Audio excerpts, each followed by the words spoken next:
नमस्कार मित्रांनो, माझं नाव अभिषेक. आपणा सर्वांचं स्वागत करतो. मागच्या लेक्चर्समध्ये आपण बायोलॉजिकल क्लासिफिकेशन हा जो 11वी NCERTचा दुसरा धडा आहे त्याला स्टार्ट केलं होतं. त्याचा जो इंट्रोडक्टरी पार्ट आहे तो आपण मागच्या लेक्चरला संपवलेला आहे. आज जो आहे आपण त्याच्यातला पुढचा भाग म्हणजे 5 किंगडम सिस्टीम आपण जी स्टडी केली होती मागच्या लेक्चरला, त्याच्यातला पहिला किंगडम मोनेराबद्दल स्टडी करणार आहोत.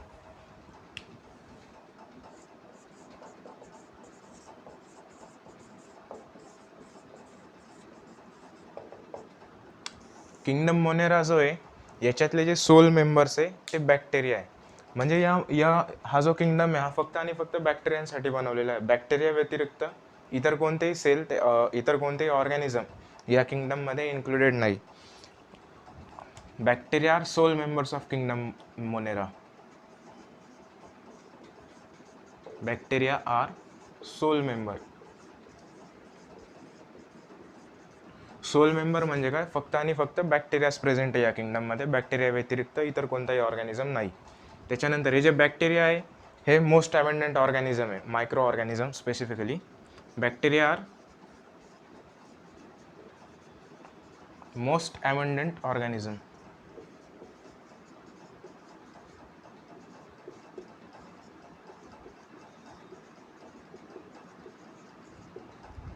मोस्ट अबंडंट म्हणजे काय?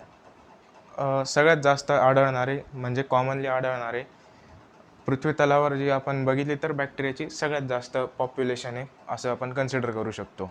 त्याच्यानंतर हे जे बॅक्टेरिया आहे ऑलमोस्ट एव्हरीवेअर म्हणजे जवळपास सगळ्या ठिकाणी प्रेझेंट आहे. जर कधी आपण आपल्या हातात एक मूठ माती घेतली तरी त्याच्यामध्ये करोडो बॅक्टेरिया सापडतील आपल्याला. आपल्या शरीरामध्ये पण अनेक प्रकारचे बॅक्टेरिया आहेत. बॅक्टेरियाशिवाय आपण जगू शकत नाही. काही बॅक्टेरिया जे ते हानिकारकसुद्धा असतात, मात्र सगळेच बॅक्टेरिया काही हानिकारक नसतात. Bacteria are present almost everywhere. त्याच्यानंतर हे जे बॅक्टेरिया आहे ते काही हार्श कंडिशनमध्ये किंवा एक्स्ट्रीम हॅबिटॅट्सचे तिथं राहू शकतात, जिथं की इतर ऑर्गॅनिझमला जगणं शक्य होणार नाही. Bacteria can live extreme habitats. Extreme हॅबिटॅटचा एक्झाम्पल घेतलं तर आपण जसं की डेझर्ट झाला, त्याच्यानंतर हॉट स्प्रिंग्स, स्नो आणि डीप ओशियन. एक्स्ट्रीम हॅबिटॅट्सचे एक्झाम्पल आहे. डेझर्टमध्ये कसं ड्राय कंडिशन राहते, एक्स्ट्रीम ड्रायनेस राहतो. तिथं इतर ज्या लिव्हिंग सेल्स आहे त्यांना जगणं काही शक्य होणार नाही, कारण की एक्स्ट्रीम ड्राय राहतात ते डेझर्टमध्ये. तसंच डेझर्टमध्ये म्हणजे उष्णता आहे तीसुद्धा जास्त राहते आणि सोबत ड्रायनेस पण राहतो. वॉटरची पण कमी राहते. त्याच्यानंतर हॉट स्प्रिंग्स जे याचा अर्थ होतो गरम पाण्याचे झरे. जे पृथ्वीच्या खाली जो लावा आहे तो ग्राउंड वॉटर आणि पृथ्वीच्या खालचं जे पाणी आहे त्या लावामुळे गरम होत असतं. त्याच्यामुळे काय होतं, ते गरम पाणी वर येतं, अर्थच्या सरफेसवर येतं. त्याला आपण हॉट स्प्रिंग्स म्हणत असतो किंवा गरम पाण्याचे झरे. काही काही हॉट स्प्रिंग्स आहे ते टुरिस्ट अट्रॅक्शन पण असतात. त्याच्यात जे पाणी आहे ते वॉर्म असतं, एवढं गरम नसतं. मात्र जे स्पेसिफिकली जिथं लावा आहे, ज्वालामुखी, तिथं जे हॉट स्प्रिंग्स राहतात त्याच्यामध्ये जे पाणी ते डायरेक्ट उकळतं राहतं, एवढं टेम्परेचर जास्त राहतं त्या हॉट स्प्रिंग्सचं. तिथंसुद्धा इतर जे दुसऱ्या सेल्स आहे, दुसरे ऑर्गॅनिझम आहे ते जगू शकत नाही. फक्त बॅक्टेरिया तिथं राहू शकतात. त्याचंच स्नो झालं. स्नो म्हणजे काय? इथं एक्स्ट्रीम कंडिशन काही एक्स्ट्रीम कोल्डनेस म्हणजे इतर ऑर्गॅनिझम त्या कोल्ड टेम्परेचरला सर्वाईव्ह करू शकणार नाही, मात्र बॅक्टेरिया करून घेतात.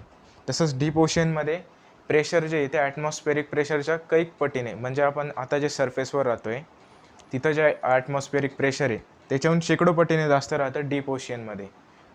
समुद्राच्या तळावर म्हणजे एकदम खाली गेलो, जसं डेप्थ वाढेल तसं तसं प्रेशर वाढत जातो.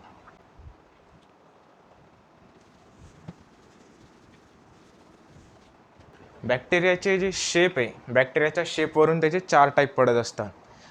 ते 4 टाईप कोणते? तर पहिला जो आहे तो कोकाय, बॅसिलाय,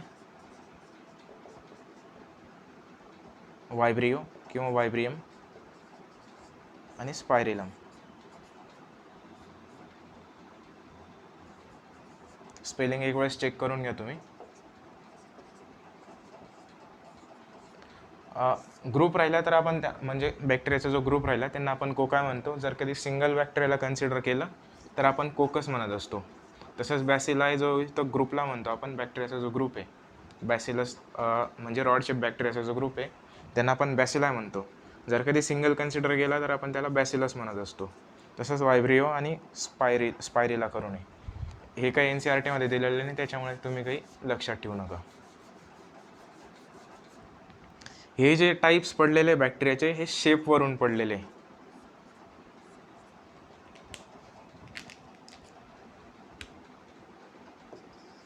based on shape bacteria are of 4 type. 4 type कोणते? कोकाय, बॅसिलाय, वायब्रियम आणि स्पायरिलम. आता कोकाय जो आहे याच्यामध्ये जे बॅक्टेरिया आहे ते स्पेरिकल शेपचे असतात. शेप जो आहे स्पेरिकल असेल इथं कोकायमध्ये. स्पेरिकल म्हणजे कसा, हा जो आहे हा आपण 2 डायमेन्शनल स्ट्रक्चर काढला आहे, याला आपण सर्कल म्हणतो. याला जर कधी 3 डायमेन्शनलमध्ये घेतलं तर त्याला स्पियर म्हणतात. स्पियर म्हणजे काय, फुटबॉल जो आहे तो एक स्पियर आहे. त्याच्यानंतर क्रिकेटचा बॉल झाला किंवा टेनिस बॉल जो आहे तो एक स्पियर आहे. आपली पृथ्वी जी ती एक स्पियर आहे. मात्र हे जे हे म्हणजे एक डिश झाली. डिश जी आहे ती सर्क्युलर राहते, ती 2 डायमेन्शनल स्ट्रक्चर आहे. स्पियर आणि सर्कलमध्ये डिफरन्स आहे, तो लक्षात ठेवायचा आहे. आता कोकाय जे आहे ते स्पेरिकल शेपचे राहतात. त्याच्यानंतर बॅसिलाय जे आहे ते रॉड शेपचे राहतात. रॉड शेप म्हणजे काय, जवळपास असा या शेपचे राहतात. आणि स्पेरिकल म्हणजे कसे 3 डायमेन्शनल आहे, सर्कलने हा स्पियर आहे. त्याच्यानंतर वायब्रियम जे ते स्पायरल आपलं कॉमा शेपचे राहतात.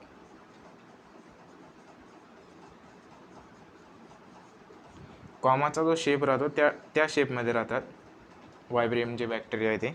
आणि स्पायरिलम जो आहे तो स्पायरल असतो. स्पायरल म्हणजे कसा, स्प्रिंगचा जो शेप राहतो त्या टाईपमध्ये. NCERT मध्ये जे आहे ते याचे शेप्स दिलेले आहे. हे बघा, चारी यांचे दिलेले आहे. ते तुम्ही एक वेळेस म्हणजे बघून घ्या NCERT मध्ये. जमलं तर ते शेप्स मी इथं लावेल. मात्र त्याच्यावर प्रश्न आलेले आहे मागच्या वर्षांमध्ये. तर हे जे शेप आहे NCERT मध्ये जे दिलेले ते महत्त्वाचे आणि तुम्ही त्यांची नावंसुद्धा लक्षात ठेवा. हे जे बॅक्टेरिया आहे ते मेटाबॉलिक डायव्हर्सिटी दाखवत असतात. म्हणजे त्यांच्यामध्ये जी मेटाबॉलिक डायव्हर्सिटी ती जास्त असते. आपण ॲनिमल्समध्ये कसं फक्त हेटेरोट्रॉफिक न्यूट्रिशन दाखवतं, फंगसमध्ये पण हेटेरोट्रॉफिक, प्लांट्समध्ये गेलो तर फक्त आणि फक्त ऑटोट्रॉफिक. मात्र बॅक्टेरिया म्हणजे किंगडम मोनेरामध्ये जे आहे ते मोड ऑफ न्यूट्रिशन जे आहे ते सगळ्या टाईपचं दाखवतं. मोड ऑफ न्यूट्रिशन जे आहे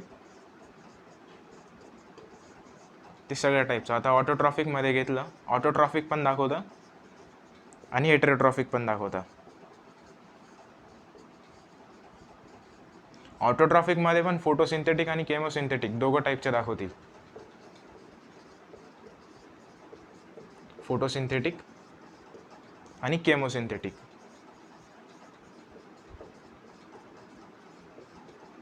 तसंच हेटेरोट्रॉफिकमध्ये पण सॅप्रोफायटिक आणि पॅरासायटिक दोघं टाईपचे दाखवतील.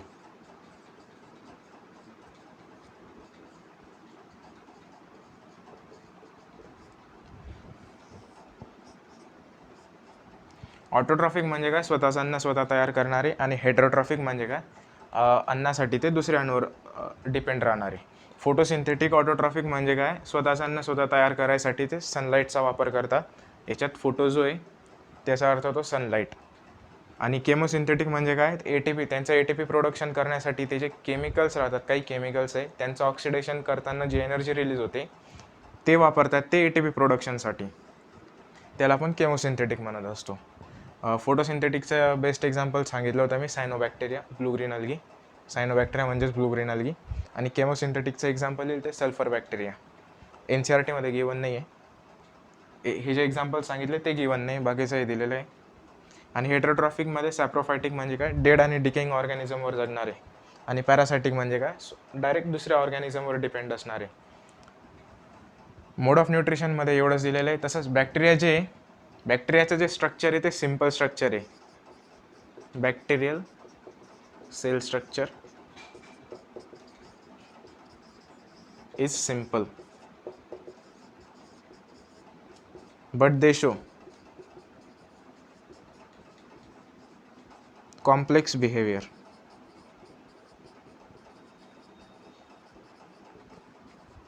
बॅक्टेरियाचं जे सेल स्ट्रक्चर आहे ते एकदम अगदी सिम्पल आहे. एक साधी सेल राहते. सेलचं आउटर कव्हरिंगला आपण सेल वॉल म्हणत असतो. सेल वॉलमध्ये काही प्रोकॅरियोटिक सेल आहे, त्याच्यामुळे न्यूक्लियस तर काही प्रेझेंट नसते. जो DNA आहे तो सर्क्युलर DNA राहतो आणि कुठंतरी जिथं असेल तो DNA जिथं प्रेझेंट असेल त्याला आपण न्यूक्लियड म्हणत असतो. तसंच प्रोकॅरियोटिक सेल असल्यामुळे त्याच्यामध्ये मेम्ब्रेन बाउंड ऑर्गॅनलिजसुद्धा नसतात. म्हणजे त्याच्यामध्ये क्लोरोप्लास्ट नसेल, मायटोकॉन्ड्रिया नसेल. असे जे मेम्ब्रेन बाउंड ऑर्गॅनिलीज जे युकॅरियोटिक सेलमध्ये असतात त्या बॅक्टेरियामध्ये नसतात. अशी जी सिम्पल सेल आहे मात्र तिची कॉम्प्लेक्स बिहेवियर शो करत असते. जसं की ते एक्स्ट्रीम हॅबिटॅट्समध्ये जगू शकतात, सर्वाईव्ह करू शकतात.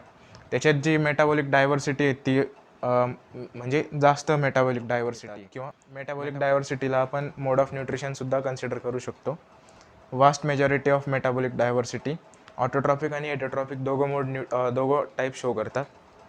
ऑटोट्रॉपिकमध्ये पण फोटोसिंथेटिक, केमोसिंथेटिक पण दाखवतील आणि हेटेरोट्रॉपिकमध्ये पॅरासायटिक आणि सॅप्रोफायटिक तर आहेच. किंगडम मोनेराचा जो इंट्रोडक्टरी पार्ट आहे तो एवढाच होता. आता त्याच्या पुढचे जे आहे ते बॅक्टेरियाचे क्लासिफिकेशन दिलेलं आहे आपल्याला. किंगडम मोनेरामध्ये म्हणजे बॅक्टेरिया जो आहे त्याला 2 क्लासमध्ये डिवाईड केलेलं आहे, 2 टाईप्समध्ये डिवाईड केलेलं आहे. पहिला जो आहे तो आर्कीबॅक्टेरिया आणि दुसरा जो आहे तो यू बॅक्टेरिया. आपण मागच्या लेक्चर्सला 3 डोमेन सिस्टीम स्टडी केली होती. त्याच्यामध्ये जे आर्कीबॅक्टेरिया आहे तो 3 डोमेन सिस्टीममध्ये जो आर्किया नावाचा डोमेन होता त्याच्यामध्ये आर्कीबॅक्टेरिया इन्क्लूड केले होते आपण. तसंच बॅक्टेरिया नावाचा जो डोमेन होता त्याच्यामध्ये यू बॅक्टेरिया इन्क्लूड केले होते. आणि युकॅरिया नावाचा जो तिसरा डोमेन होता त्याच्यामध्ये उरलेले सगळे युकॅरियोट्स आपण इन्क्लूड केले होते. म्हणजे प्रोटिस्टा, फंजाय, प्लांटी आणि ॲनिमेलिया.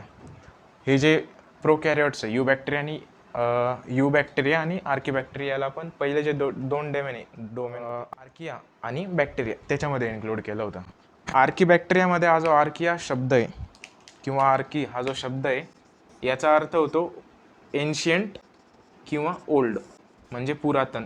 म्हणजे जे जुने बॅक्टेरिया म्हणजे यांच्यापेक्षा जुने हे आहेत असं आपण कन्सिडर करू शकतो. आणि यू बॅक्टेरिया जो आहे याचा अर्थ होतो ट्रू, म्हणजे हे जे बॅक्टेरिया आहे ते ट्रू बॅक्टेरिया आहे असं आपण अर्थ घेऊ शकतो. मात्र NCERTमध्ये असं काहीच दिलेलं नाही, त्याच्यामुळे तुम्ही असे रॉंग कन्सेप्ट काही मनात गृहीत धरू नका. तुम्ही NCERTमध्ये जे दिलेलं आहे तसं आर्कीबॅक्टेरिया म्हणजे एन्शियंट बॅक्टेरिया, आर्कियाचा अर्थ होतो एन्शियंट, आणि यू बॅक्टेरिया म्हणजे ट्रू बॅक्टेरिया. याच्यातला हा जो यू शब्द आहे त्याचा अर्थ होतो ट्रू. आणि बॅक्टेरिया तर आपल्याला माहितीच आहे, त्याच्याबद्दलच आपण स्टडी करत आहोत. यू बॅक्टेरियामध्ये पण आपल्याला जे स्टडी करायचे आहे ते 4 ग्रुप्स दिलेले आहे आपल्याला. यू बॅक्टेरियामध्ये स्टडी करायला आपल्याला पहिला जो आहे सायनोबॅक्टेरिया दिलेला आहे. सायनोबॅक्टेरियाला आपण ब्लू ग्रीन अल्गी पण म्हणत असतो. ब्लू ग्रीन अल्गी शॉर्ट फॉर्ममध्ये लिहिलेलं आहे मी. आणि सायनोबॅक्टेरिया म्हणजेच ब्लू ग्रीन अल्गी हे जे फोटोसिंथेटिक ऑटोट्रॉफिक आहे. फोटोसिंथेटिक ऑटोट्रॉफ हा जो ग्रुप आहे हा पहिला ग्रुप आहे यू बॅक्टेरियामधला, त्याला आपल्याला स्टडी करायचा आहे. त्याच्यानंतर दुसरा जो ग्रुप आहे त्याला दुसरा ग्रुप जो आहे तो heterotrophic chemosynthetic bacteria, chemosynthetic autotrophic bacteria हा दुसरा ग्रुप आहे. तिसरा जो ग्रुप आहे तो आहे हेटेरोट्रॉफिक बॅक्टेरिया. आणि जो चौथा ग्रुप आपल्याला स्टडी करायचा आहे तो आहे मायकोप्लाझ्माचा. बॅक्टेरियामध्ये आपण बघितलं होतं सेल वॉल प्रेझेंट असते. आर्कीबॅक्टेरियामध्ये जी सेल वॉल आहे ती ही जी यू बॅक्टेरियांपेक्षा वेगळी असते. आणि ते जो डिफरन्स आहे सेल वॉलमधला हा जो डिफरन्स आहे त्याच्यामुळेच हे जे आर्कीबॅक्टेरिया ते हार्श हॅबिटॅटमध्ये सर्वाईव्ह करू शकतात, ते आपण पुढे बघणार आहोत. आणि यू बॅक्टेरियामध्ये जी सेल वॉल आहे तिचं कॅरेक्टरिस्टिक फीचर म्हणजे असं की ती जी सेल वॉल आहे ती रिजिड असते, म्हणजे कडक असते. तसंच यू बॅक्टेरियामध्ये जो आहे तो फ्लाजेला पण प्रेझेंट असतो जर कधी बॅक्टेरिया मोटाईल धरला तर. फ्लाजेला काय आहे तर एक स्ट्रक्चर आहे, मोटिलिटीसाठी इम्पॉर्टंट आहे ते. समजा ही जी बॅक्टेरियल सेल आहे हिच्या मेम्ब्रेनपासून एक फिलामेंटस स्ट्रक्चर निघत राहतं, त्याला आपण फ्लाजेला म्हणत असतो. फ्लाजेला मोटिलिटीसाठी हेल्प करतो. फ्लाजेला जो तो फिरेल आणि त्याच्यामुळे बॅक्टेरियल सेल ती मूव्ह करू शकते. तर यू बॅक्टेरियामध्ये फ्लाजेला प्रेझेंट असतो जर कधी बॅक्टेरिया मोटाईल राहिला तर, आणि सेल वॉल जी राहते ती रिजिड राहते. मात्र याच्यात जे एक्सेप्शन आहे ते मायकोप्लाझ्माचं एक्सेप्शन आहे. मायकोप्लाझ्मामध्ये जी सेल वॉल नसते ते आपण स्टडी करू पुढे.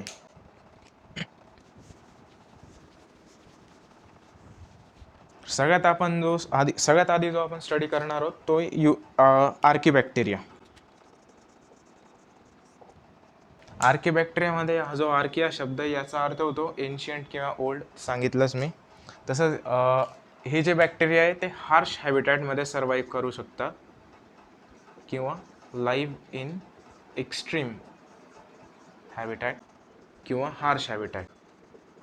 हार्श हॅबिटॅट किंवा एक्स्ट्रीम हॅबिटॅट असं जिथं इतर ऑर्गॅनिझमला सर्वायवलसाठी ते कठीण आहे, तिथं फेवरेबल कंडिशन नाही आहे सर्वायवलसाठी, त्या ठिकाणी इतर ऑर्गॅनिझम सापडणार नाहीत, मात्र आर्किबॅक्टेरिया सापडतील.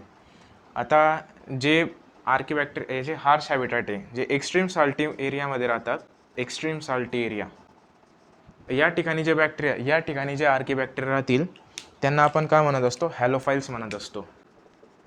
हॅलोफाइल्समध्ये हा जो हॅलो शब्द आहे याचा अर्थ होतो साल्ट आणि फाइल्स याचा अर्थ होतो लविंग. त्याच्यामुळे स्टेटमेंट म्हणजे पाठ करायची काही गरजच नाही.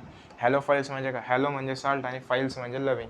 साल्ट लविंग बॅक्टेरिया हॅलोफाइल्स आर्किबॅक्टेरियाचं एक्झाम्पल आहे. हॅलो जो शब्द आहे तो केमिस्ट्रीमध्ये सुद्धा आहे तुम्हाला, ग्रुप 17 आहे, पिरियॉडिक टेबलमध्ये जो ग्रुप 17 आहे हॅलोजन फॅमिली, तर जो हॅलोजन फॅमिलीचा हॅलोजन जो नाव आहे तो इथूनच आलेला आहे. हॅलोजनचा हॅलो जो आहे तो साल्ट, हॅलो म्हणजे साल्ट आणि जेन म्हणजे फॉर्मिंग.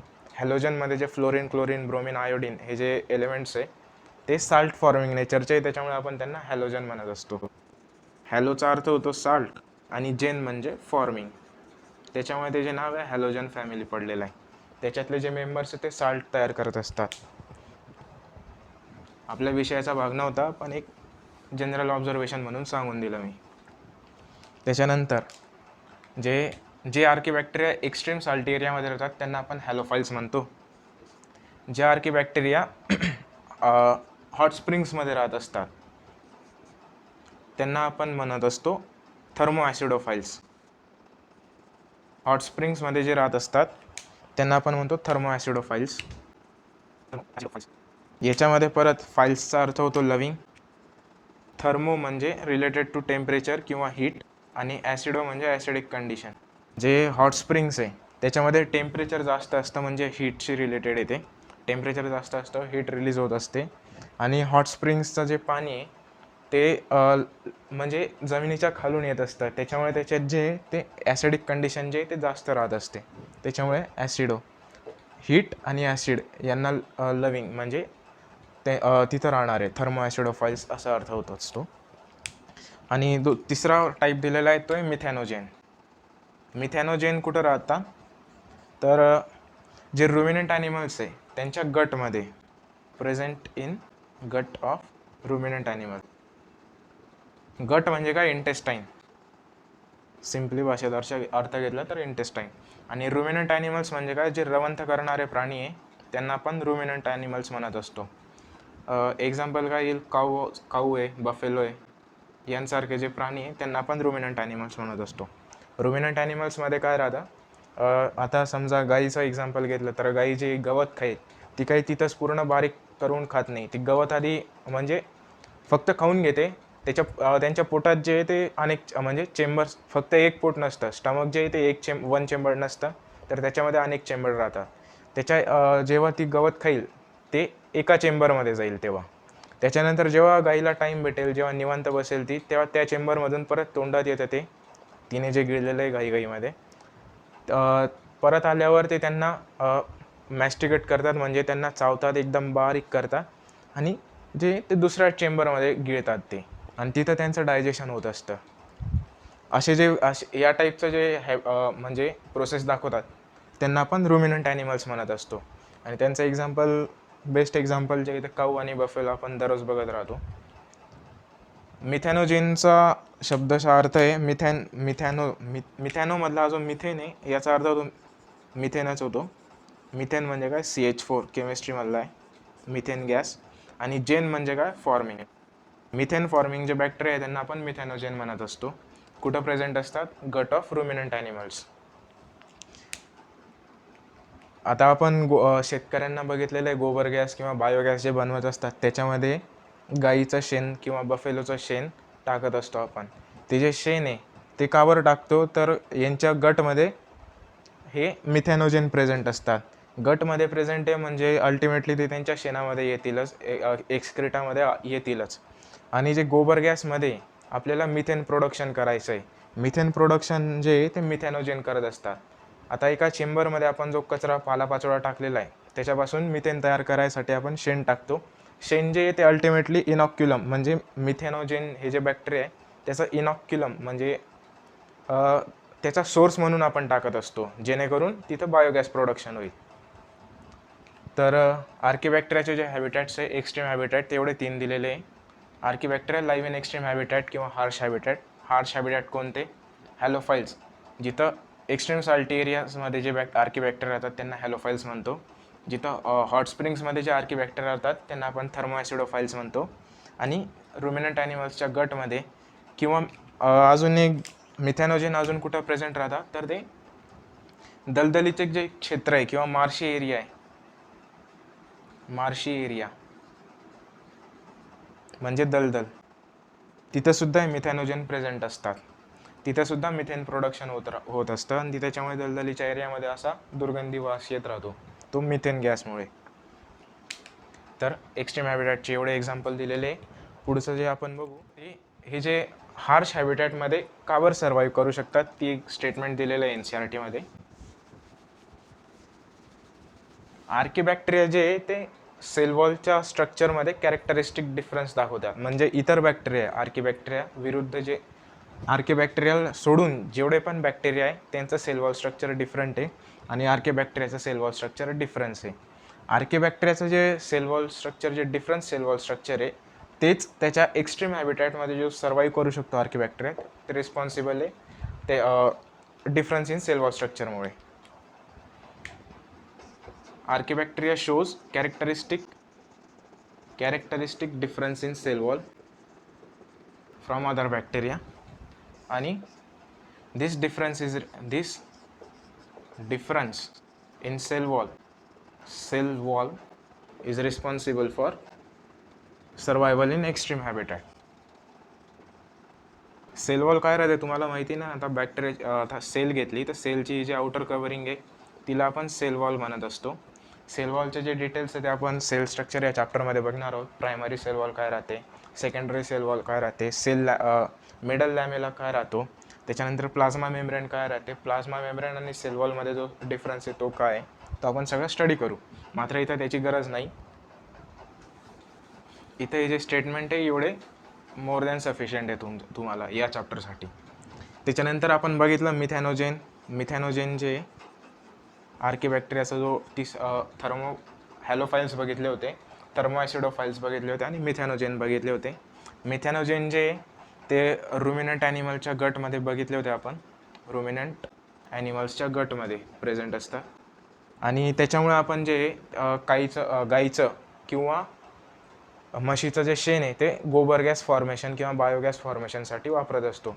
चेंबरमध्ये एअरटाईट चेंबरमध्ये आपण जे पालापाचोळा टाकलेला राहतो किंवा बायोडिग्रेडेबल वेस्ट टाकलेला राहतो शेतीचा, त्याच्यामध्ये आपण कावडंग ॲड करतो. कावडंग अल्टिमेटली काय ॲड करत असतं तर हे मिथॅनोजेन ॲड करत असतं. कावडंग टाकलं आपण म्हणजे इनडायरेक्टली आपण काय टाकले त्याच्यामध्ये मिथॅनोजेन टाकले. मिथॅनोजेन जे ते हा जो पालापाचोळा याच्यापासून मिथेन गॅस प्रोडक्शन करतील. Methanogen are responsible for production of methane किंवा आपण त्याला बायोगॅस म्हणतो आणि त्यालाच आपण गोबर गॅस म्हणत असतो. आर्किबॅक्टेरियाबद्दल एवढंच दिलेलं आहे NCERTमध्ये. पुढचा जो ग्रुप आपण स्टडी करणार आहोत तो आहे यू बॅक्टेरियाचा. किंगडम मोनेरामध्ये आपण पुढचा ग्रुप जो बघत होतो तो होता यू बॅक्टेरियाचा. आर्किबॅक्टेरिया जो आपण कंप्लीट केला. यू बॅक्टेरियामध्ये पण जे 4 ग्रुप आहे ते कोणते? पहिला जो आहे तो सायनोबॅक्टेरिया. सायनोबॅक्टेरिया म्हणजे काय?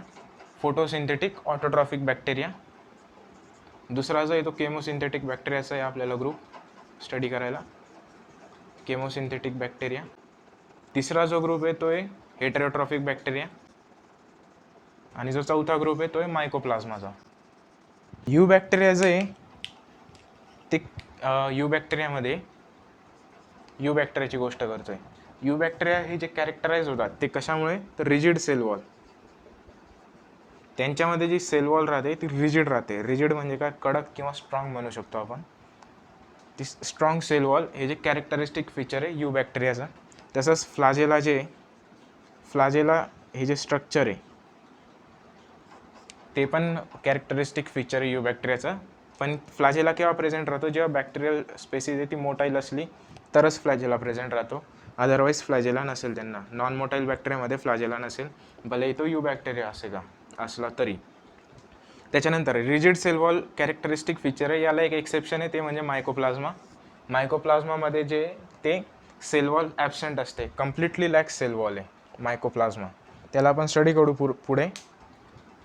आता जनरल एक इंट्रो दिला मी तुम्हाला. सायनोबॅक्टेरिया जो आहे तो यू बॅक्टेरियाचा पहिला ग्रुप आहे आपल्याला स्टडी करायला. सायनोबॅक्टेरिया काय, ऑटोट्रॉपिक न्यूट्रिशन दाखवतो, ऑटोट्रॉपिक मोड ऑफ न्यूट्रिशन. ऑटोट्रॉपिकमध्ये पण फोटोसिंथेटिक असतो. म्हणजे काय, आपण काय म्हणू शकतो, सायनोबॅक्टेरिया इज फोटोसिंथेटिक ऑटोट्रॉफ. सायनोबॅक्टेरियाला जे दुसरं नाव आहे ते काय, ब्लू ग्रीन अल्गी किंवा BGA म्हणत असतो आपण याला शॉर्टमध्ये. सायनोबॅक्टेरियाला दुसरं नाव ब्लू ग्रीन अल्गी किंवा BGA. आता ही जी ब्लू ग्रीन अल्गी ही प्रोकॅरियोटिक ऑर्गॅनिझम आहे, आणि आपण जी प्लांट्समध्ये जी किंगडम प्लांट या चॅप्टरमध्ये जी अल्गी स्टडी करणार आहोत ती यूकॅरियोटिक ऑर्गॅनिझम आहे. दोघांमध्ये डिफरन्स आहे, दोघांना सारखं कन्सिडर करू नका, दोघांमध्ये कन्फ्यूज होऊ नका. सायनोबॅक्टेरियाला आपण ब्लू ग्रीन अल्गी म्हणत असतो.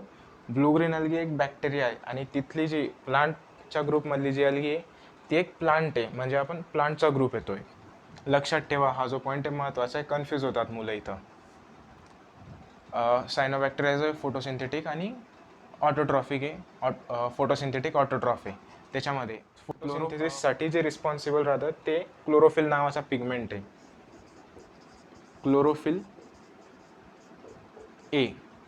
हा जो पिगमेंट आहे तो फोटोसिंथेसिससाठी रिस्पॉन्सिबल राहतो. सायनोबॅक्टेरियामध्ये जो क्लोरोफिल ए तो सिमिलर टू ग्रीन प्लांट राहतो. म्हणजे ग्रीन प्लांट्स आपण जे बघतो त्याच्यामध्ये क्लोरोप्लास्ट राहतो. ग्रीन प्लांट्सची जी सेल आहे तिच्यामध्ये क्लोरोप्लास्ट असेल, क्लोरोप्लास्टमध्ये क्लोरोफिल नावाचा पिगमेंट राहतो. त्यांच्यातला जो क्लोरोफिल ए तो आणि सायनोबॅक्टेरियामधला क्लोरोफिल हे दोघं सिमिलर असतात, असं NCERTमध्ये स्टेटमेंट दिलेलं आहे.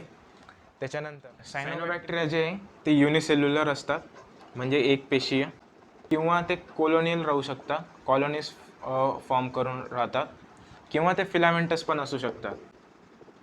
युनिसेल्युलर म्हणजे काय, सिंगल एक सेपरेट बॅक्टेरिया आहे तो असा सापडेल आपल्याला, सायनोबॅक्टेरिया एक सेपरेट सापडेल. कोलोनियल म्हणजे काय, हे जे बॅक्टेरिया आहे ते कॉलनीज बनवून घेतात या टाईपमध्ये. आणि फिलामेंटस म्हणजे काय, एक थ्रेडसारखं स्ट्रक्चर जे राहतं, म्हणजे एक बारीक दोऱ्याचं जे स्ट्रक्चर राहतं त्याला फिलामेंटसारखं स्ट्रक्चर म्हणतो, त्या स्ट्रक्चरमध्ये पण राहू शकतात ते. आता ही जी कॉलनीज फॉर्म केली, जर कधी कोलोनियल फॉर्ममध्ये राहिला तर ही जी कॉलनी फॉर्म झालेली आहे हिच्या आजूबाजूला जी जिलॅटिनस कवरिंग येऊन जाते, जिलॅटिनस कवरिंग फॉर्म करत असतात. ही जी जिलॅटिनस कवरिंग आहे, स्पेलिंग एक वेळेस चेक करून घ्या, जिलॅटिनस कवरिंग किंवा जिलॅटिनस कोटिंग. ही जी जिलॅटिनस कवरिंग आहे हिचं मेन फंक्शन काय, तर हे जे बॅक्टेरियल कॉलनी आहे हिला होल्ड करून ठेवते. म्हणजे जर कधी जिलॅटिनस कवरिंग नसेल तर हे जे बॅक्टेरियल सेल आहे ते वेगवेगळ्या निघून जातील, त्यांना धरून ठेवण्याचं काम जे आहे ती जिलॅटिनस कवरिंग करत असते, जिलॅटिनस कवरिंग किंवा जिलॅटिनस कोटिंग. त्याच्यानंतर जिलॅटिनस कोटिंग जे आहे तिचं दुसरं महत्त्वाचं फंक्शन असं की एक्सटर्नल एन्व्हायरमेंट आहे त्याच्यापासून प्रोटेक्शनचं काम करते. ही जी कॉलनी एक्सटर्नल एन्व्हायरमेंटपासून प्रोटेक्टेड असते जिलॅटिनस कवरिंगमुळे. एक्सटर्नल एन्व्हायरमेंटचा जो स्ट्रेस आहे तो या कॉलनीवर पडू देत नाही जिलॅटिनस कवरिंग. त्याच्यानंतर काही जे सायनोबॅक्टेरिया आहे ते नायट्रोजन फिक्सिंगसुद्धा असतात, म्हणजे ॲटमॉस्फेरिक नायट्रोजन आहे त्याला फिक्स करतात ते, आणि ते झाडांना प्रोव्हाइड करत असतात. जे ग्रीन प्लांट्स आहे त्यांना प्रोव्हाइड करत असतात, किंवा जमिनीमध्ये जे नायट्रोजनचे जे कंपाऊंड्स आहे त्यांची मात्रा वाढवत असतात. सम cyanobacteria R nitrogen fixing. Some cyanobacteria can fix atmospheric nitrogen in specialized cell called heterocyst. महत्त्वाचा शब्द, याच्यावर मागच्या वर्षांमध्ये प्रश्न आलेले हेटेरोसिस्टवर. आणि हे जे काही जे सायनोबॅक्टेरिया यांचे एक्झाम्पल घ्यायचे राहिले. सम सायनोबॅक्टेरिया, सम म्हणजे कोणते? नॉस्टॉक झाला, ॲनाबिना झाला,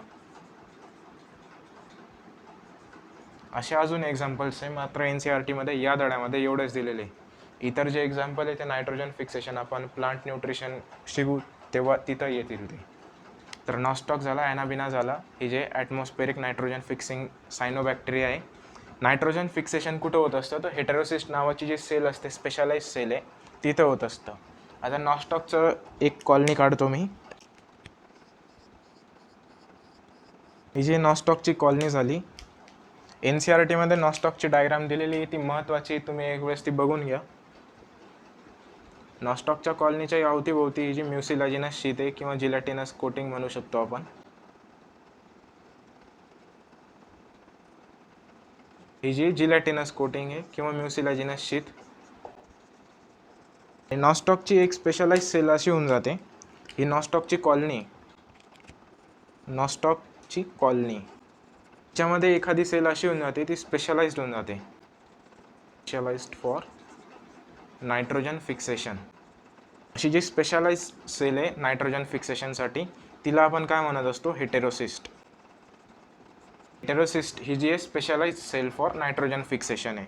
आणि उरलेल्या ज्या बाकीच्या सेल्स असतील यांच्यामध्ये क्लोरोप्लास्ट प्रेझेंट असेल. क्लोरोप्लास्ट नाही म्हणता येणार आपण, क्लोरोप्लास्ट जो आहे तो युकॅरियोट्समध्ये असतो. याला क्लोरोफिल पिगमेंट म्हणू शकतो आपण. क्लोरोफिल पिगमेंट प्रेझेंट असेल इतर सेल्समध्ये, किंवा काही म्हणजे त्या सेल्स व्हेजिटेटिव्ह सेल्स असतील.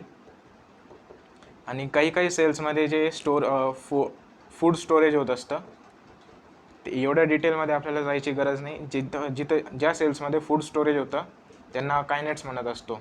तो आपला भागने NCERT मध्ये गेलेला नाही, सिलेबसच्या बाहेरचा आहे. फक्त लक्षात एवढं ठेवा, नॉस्टॉकची जी कॉलनी आहे, म्युसिलाजिनस शीट राहते आउटर कवरिंग, तिच्यामध्ये काही सेल्स अशा असतात ज्या स्पेशलाइज झालेल्या असतात नायट्रोजन फिक्सेशनसाठी. अशा ज्या स्पेशलाइज सेल आहे त्यांना आपण म्हणत असतो हेटेरोसिस्ट. नॉस्टॉकची जी डायग्राम आहे ती NCERT मध्ये गिवन आहे. जमलं तर मी ती इथं लावून देईल, तुम्ही एक वेळेस तिला नीट बघून घ्या. एक्झामिनर जो आहे तो डायग्राम बेस्ड क्वेश्चन आहे, तो अशाच ठिकाणाहून फ्रेम करत असतो. सायनोबॅक्टेरियामध्ये जे पॉईंट्स आहे ते एवढेच NCERT मध्ये. पुढचा ग्रुप जो बघणार आहोत आपण तो आहे केमोसिंथेटिक बॅक्टेरिया. सायनोबॅक्टेरियाचा आहे तो फोटोसिंथेटिक ऑटोट्रॉफिक बॅक्टेरिया आहे. नेक्स्ट ग्रुप आपण बघतोय केमोसिंथेटिक ऑटोट्रॉफिक बॅक्टेरिया.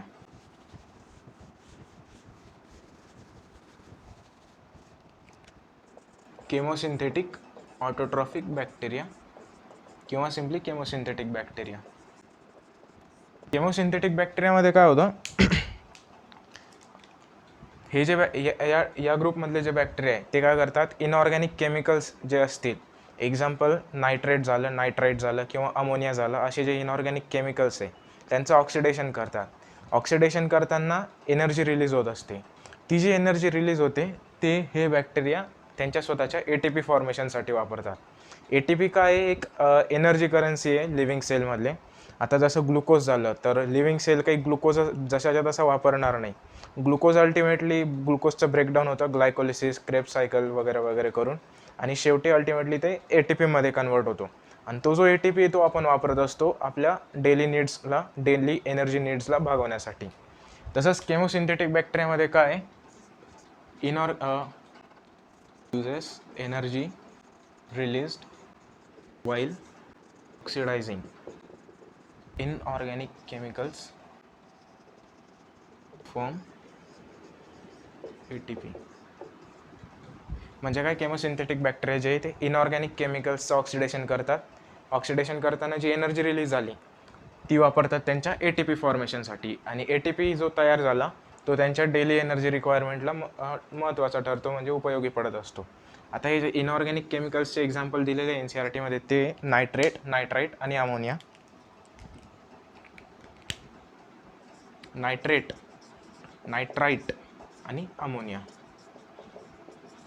तिघांचे फॉर्म्युले ते तर या धड्यामध्ये दिलेले नाही, मात्र पुढच्या येणाऱ्या धड्यांमध्ये आपल्याला कामात येतील, त्याच्यामुळे नोट डाऊन करून घ्या तुम्ही. अमोनिया जो आहे तो NH3 म्हणतो आपण, NH3ला आपण अमोनिया म्हणत असतो.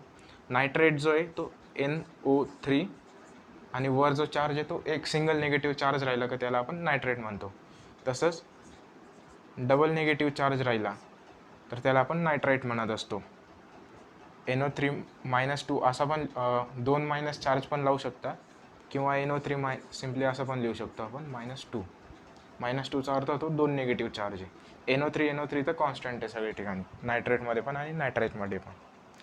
हे जे केमोसिंथेटिक बॅक्टेरिया आहे हे इम्पॉर्टंट आहे न्यूट्रिएंट सायकलिंगसाठी. जसे फॉस्फरस झाला, आयरन झाला, नायट्रोजन झाला, या प्रकारचे जे मिनरल्स आहे त्यांची जी न्यूट्रिएंट सायकलिंग आहे ती या बॅक्टेरियांमुळे होत असते. या बॅक्टेरिया न्यूट्रिएंट सायकलिंगसाठी इम्पॉर्टंट ठरत असतात. पुढचा जो ग्रुप आहे तो आहे आपला हेटेरोट्रॉफिक बॅक्टेरियाचा. त्याच्या अगोदर मी जे स्टेटमेंट सांगितलं आता ते लिहून घ्या तुम्ही. केमोसिंथेटिक बॅक्टेरिया आहे important for nutrient cycling of nutrient minerals आहे. फॉर एक्झाम्पल नायट्रोजन झाला, नायट्रोजन, फॉस्फरस, आयरन, असे जे न्यूट्रिएंट आहे किंवा मिनरल्स आहे त्याच्या सायकलिंगसाठी इम्पॉर्टंट राहतो केमोसिंथेटिक बॅक्टेरिया. पुढचा ग्रुप आपण आहे हेटेरोट्रॉफिक बॅक्टेरियाचा.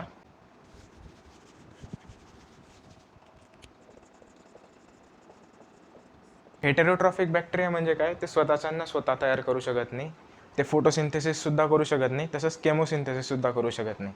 ते directly depend on other organism, म्हणजे त्यांना आपण पॅरासायटिक पण म्हणू शकतो. आणि जर कधी डेड किंवा डिकेइंग ऑर्गॅनिझमवर डिपेंड राहिले तर त्यांना आपण सॅप्रोफायटिक म्हणत असतो.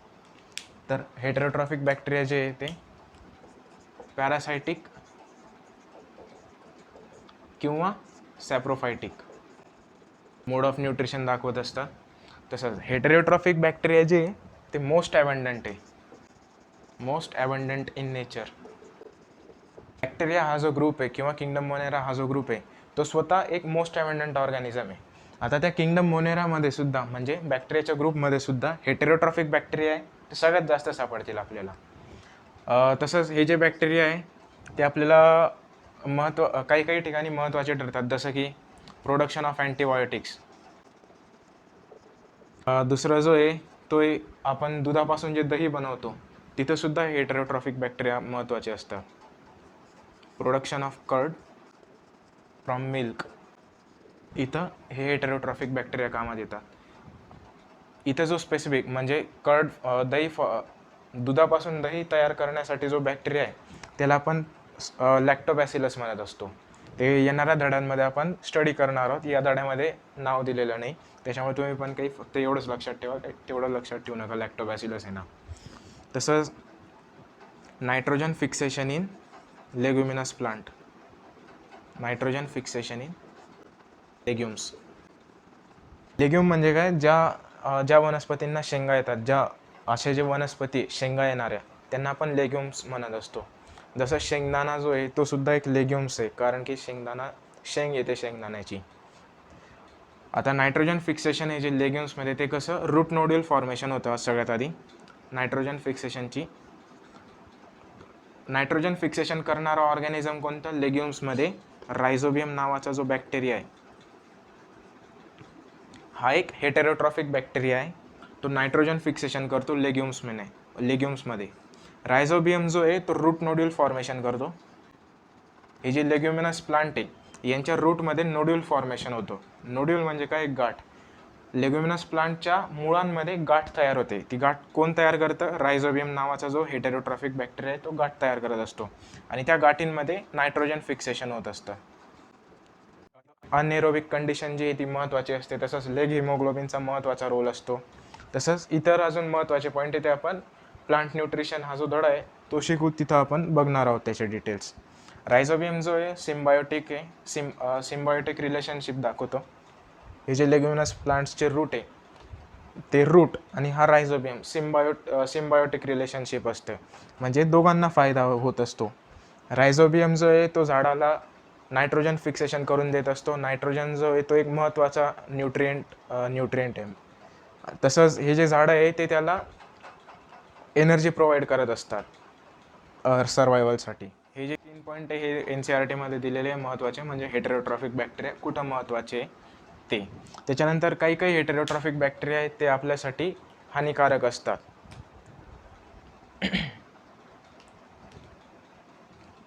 इथं लिहितो मी. Some heterotrophic bacteria are dangerous किंवा त्याला आपण म्हणतो harmful. Some heterotrophic bacteria are harmful humans. आपल्याला तर हार्मफुल आहेतच, अदर ॲनिमल्सला सुद्धा हार्मफुल आहेत. तसंच प्लांट्सला सुद्धा हार्मफुल आहेत. ते प्लांट्स किंवा क्रॉप्स, वनस्पती, त्यांना हार्मफुल आहेत. आता हे जे हेटेरोट्रॉफिक बॅक्टेरिया आहे यांच्यामुळे जे डिसीज होतात त्यांचे एक्झाम्पल्स दिलेले आहे. कॉलेरा, टायफॉइड, टिटॅनस आणि सिट्रस कॅन्कर. जे डिसीज आहे ते हेटेरोट्रॉफिक बॅक्टेरियामुळे होतात. प्रश्न कसा येतो नीटमध्ये, which one of the following disease is caused by bacteria. मग तिथं कोणता पण एक डिसीज दिलेला राहतो. कॉलेरा दिलेला आहे तर तो कशामुळे होत असतो, पॉझिटिव्ह ऑर्गॅनिझम कोणता आहे, बॅक्टेरिया आहे, व्हायरस आहे, असा या टाईपचे प्रश्न विचारलेले असतात. आणि जर कधी तो डिटेलमध्ये घुसला एक्झामिनर तर तो विचारू शकतो की तो कोणत्या बॅक्टेरियामुळे होत असतो, हेटेरोट्रॉफिक का ऑटोट्रॉफिक का केमोसिंथेटिक, असे जे डिटेल्समध्ये घुसला तर विचारू शकतो तो. त्याच्यामुळे लक्षात ठेवणं महत्त्वाचं आहे तुम्हाला. कॉलेरा आणि टायफॉइड जो आहे तो बॅक्टेरियल डिसीज आहे आणि mainly caused by contaminated food आणि कंटॅमिनेटेड वॉटर. दूषित पाणी आणि दूषित अन्नामुळे वरचे हे दोघं होत असतात, कॉलेरा आणि टायफॉइड. टिटॅनस जो आहे, टिटॅनसचा जो बॅक्टेरिया आहे तो सहजासहजी मातीमध्ये प्रेझेंट असतो. आपल्याला एखादी जखम झाली आणि त्या जखमेवर जर कधी टिटॅनसचा जो बॅक्टेरिया आहे त्याचं इन्फेक्शन झालं तर आपल्याला टिटॅनस नावाचा रोग होत असतो. टिटॅनसला मराठीत काय म्हणतात, धनुर्वात म्हणत असतात. तसंच सिट्रस कॅन्कर जो आहे तो प्लांट्स, वरचे तिघं आहे कॉलेरा, टायफॉइड आणि टिटॅनस, हे ह्युमन्समध्ये होतात डिसीज. ह्युमन्समध्ये होणारे बॅक्टेरियल डिसीजचे एक्झाम्पल आहे. सिट्रस कॅन्कर जो आहे तो प्लांट्समध्ये होत असतो, प्लांटचा बॅक्टेरियल डिसीजचं एक्झाम्पल आहे. सिट्रसचा अर्थ होतो लिंबू. लिंबूवर्गीय जेवढे पण वनस्पती आहे, प्लांट्स आहे, त्यांना आपण सिट्रस म्हणतो. आणि कॅन्कर म्हणजे काय, एक अल्सरसारखा एक डाग असतो. आता सिट्रस कॅन्कर कसं राहतं, आता ऑरेंज घेतला, ऑरेंज म्हणजे काय, एक सिट्रस फॅमिलीचाच आहे, लिंबूवर्गीय वनस्पती आहे. ऑरेंजच्या स्किनवर असे डाग अल्सरेटेड स्किन होऊन जाते त्याची, म्हणजे असे छाले म्हणतो ना आपण, तोंडामध्ये छाले आले त्या टाईपमध्ये इथं स्ट्रक्चर दिसायला लागतात ऑरेंजच्या याच्यावर, ऑरेंजच्या स्किनवर. त्याला आपण सिट्रस कॅन्कर म्हणतो. त्याचा पॉझिटिव्ह ऑर्गॅनिझम जो आहे तो झॅन्थोमोनाज आहे. आपल्या सिलेबसच्या बाहेर आहे, तेवढ्या डिटेलिंगमध्ये आपल्याला जायची गरज नाही. फक्त एवढं लक्षात ठेवा, हे जे बॅक्टेरियल डिसीज आहे वरचे तिघं आहे ते ह्युमन्समध्ये होत असतात आणि सिट्रस कॅन्कर जो आहे तो प्लांट्समध्ये होत असतो. हेटेरोट्रॉफिक बॅक्टेरिया आहे त्याच्यामधले जे majority of heterotrophic bacteria are decomposers. Majority of heterotrophic bacteria are decomposers. Spelling एक वेळेस चेक करून घ्या. डिकम्पोजिशन म्हणजे काय, जे आपण बायोडिग्रेडेशन म्हणत असतो त्यालाच समानार्थी शब्द आपण डिकम्पोजिशन असं घेत असतो. डिकम्पोजिशन ही जी प्रोसेस आहे ती ते जे ऑर्गॅनिझम कॅरी करतात त्यांना आपण डिकम्पोजर्स म्हणत असतो. आणि डिकम्पोजर्स जे ते मोस्टली हेटेरोट्रॉफिक बॅक्टेरियाच असतात. त्याच्यामुळे जी लाईन आहे स्टेटमेंट ते NCERTमध्ये दिलेलं आहे. पुढचा जो ग्रुप आपल्याला स्टडी करायचा आहे तो मायकोप्लाझ्माचा.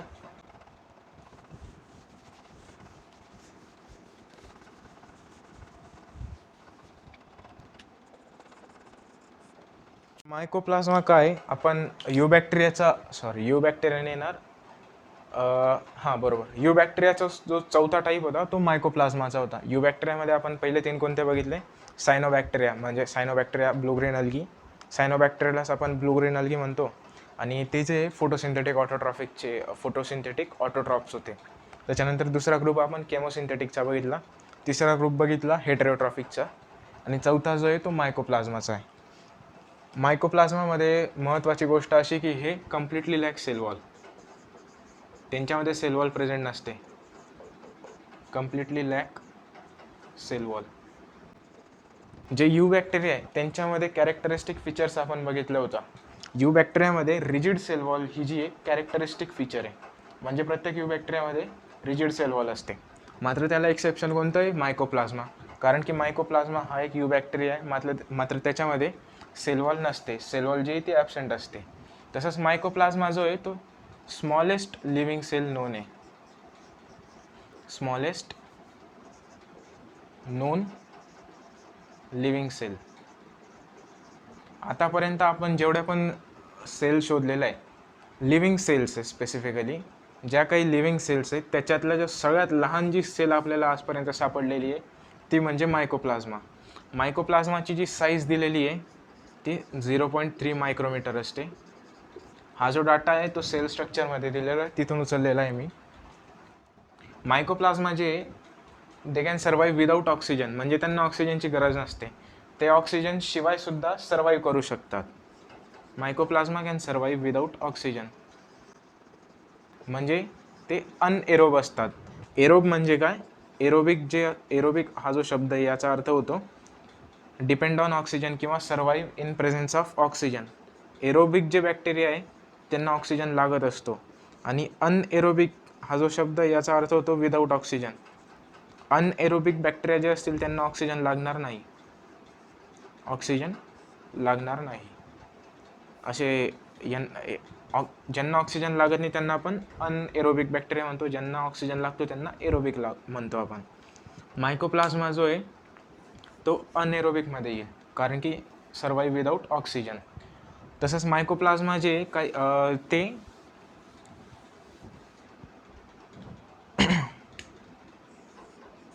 many of them can cause disease or many of them are pathogenic to plants and animals. म्हणजे मायकोप्लाझ्माचे जे मेंबर्स आहे, मायकोप्लाझ्मा हा एक बॅक्टेरिया आहे. रिसेंटली याच्यावर प्रश्न आला होता 2022 नीट 2022 जी आहे तिच्यामध्ये मायकोप्लाझ्मावर एक प्रश्न आला होता, स्टेटमेंट बेस होता तो प्रश्न. त्याच्यामध्ये विचारलेलं होतं की मायकोप्लाझ्मा हे जे बॅक्टेरिया आहेत का नाही, म्हणजे कोणत्या टाईपचे बॅक्टेरिया आहे. आणि दुसरा जो स्टेटमेंट दिलेला होता तो होता की ते त्यांच्यामध्ये सेल वॉल प्रेझेंट राहते का नाही. आणि ॲसर्शन रिझन टाईपचा प्रश्न होता वाटतं, मला तो काही प्रश्न आठवत नाही, सापडला तर मी इथं नक्की लावेल तो. तर आपण या पॉईंटवर होतो. Many of them can cause disease to humans and animals, किंवा many of them are pathogenic to plants and animals. मायकोप्लाझ्मामुळे जे ते प्लांट्स आणि ॲनिमल्सला डिसीज होऊ शकतात असे नोन आहे, डिसीज नोन पण आहेत जे मायकोप्लाझ्मामुळे होत असतात.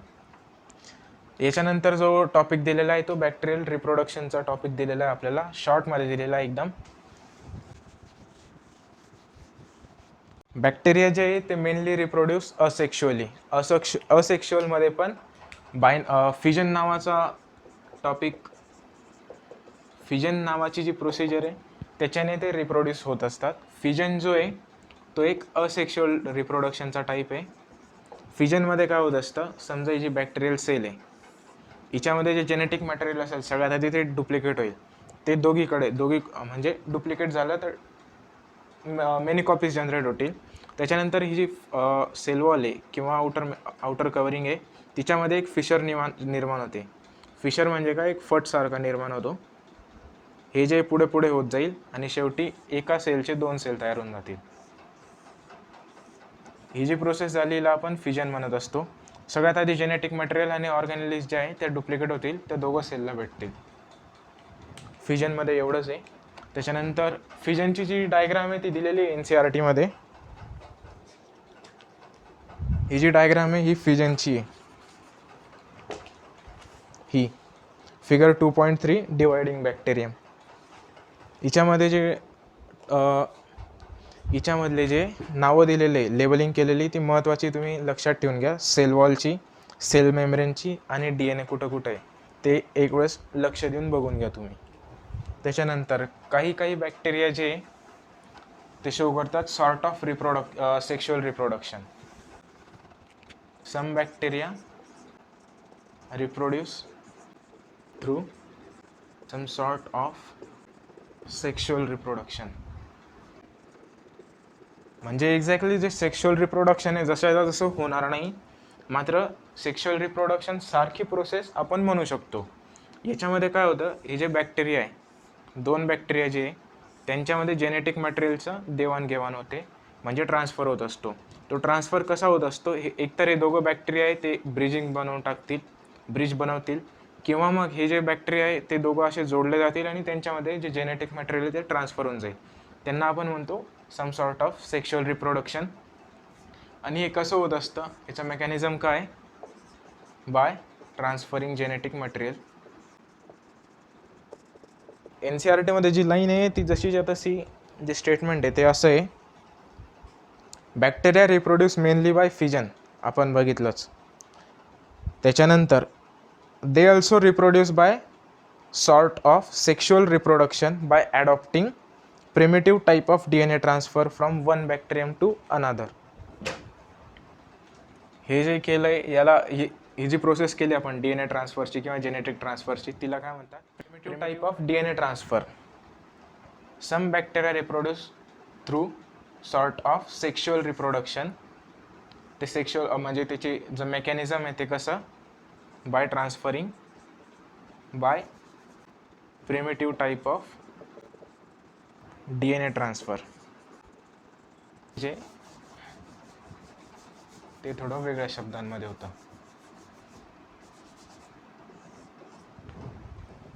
बॅक्टेरिया ते काही सेक्शुअल रिप्रोडक्शन पण दाखवतात, some sort of sexual reproduction.